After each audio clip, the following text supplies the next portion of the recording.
السلام عليكم ورحمة الله وبركاته.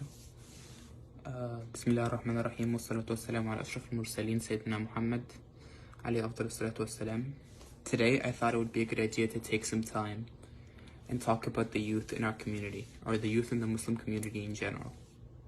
Let me start by saying that this stage in my life, or in all of our lives, is the most significant one. A fruitful, successful youth can directly lead to a successful future, a fruitful and successful life in general.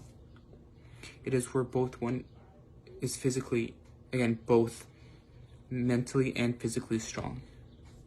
For example, in Surah Al-Anbiya, Allah said, قالوا سمعنا فتى يذكرهم يقال له إبراهيم, where Ibrahim, or Sayyidina Ibrahim, only in his teen years, led to the people there questioning their religion and what they believed in. He had a strong will and a strong belief that he dared question a religion that has been practiced for decades, if not centuries, by his whole family or his whole community.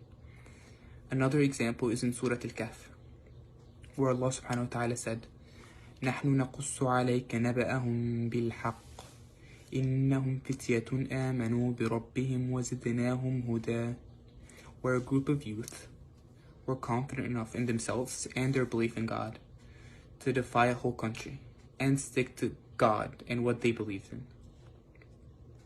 They were confident enough to escape to a cave in hopes of finding a place where they could peacefully worship God without any of the outside distractions. One last example is Sayyidina Yahya. Allah said in Surah Maryam, يا يحيى خذ الكتاب بقوة وآتيناه الحكم صبيا. So Sayyidina Yahya was given wisdom by Allah at a very young age, proving the importance of such age. Allah didn't wait until he was older to give him that wisdom. He just gave it to him at that very young age.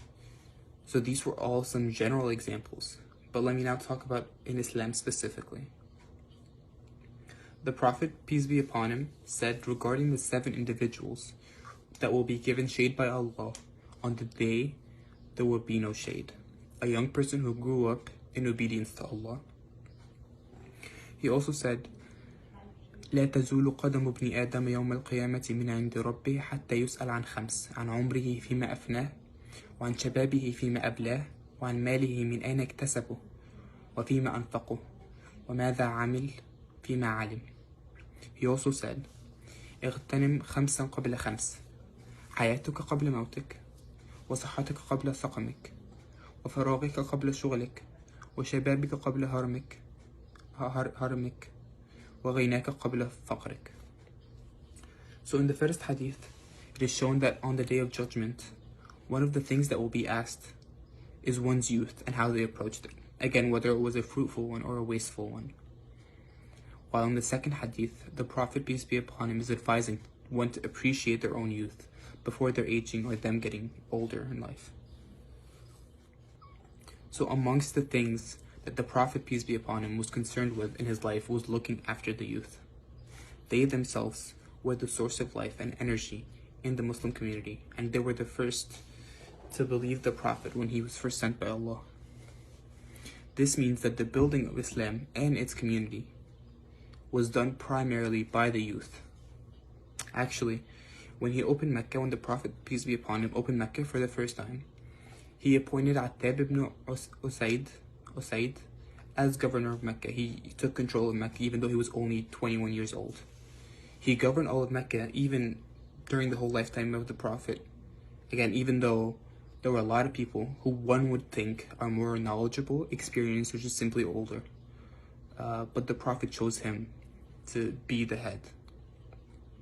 When the Prophet wanted to send a messenger to Medina to teach people about the religion and invite them to join Islam before the migration, he sent them Mus'ab ibn Umair, who used to be more or less a spoiled kid before Islam, but after he became a Muslim, both his thinking and lifestyle were improved and elevated until he became the messenger of the Prophet.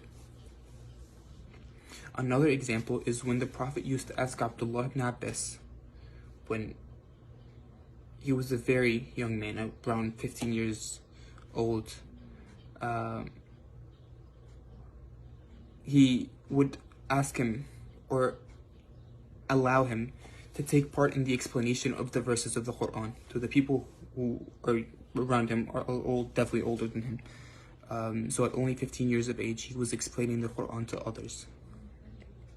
Age was not typically an excuse. He wasn't put down or degraded because of his age. In fact, it was the complete opposite. He was encouraged.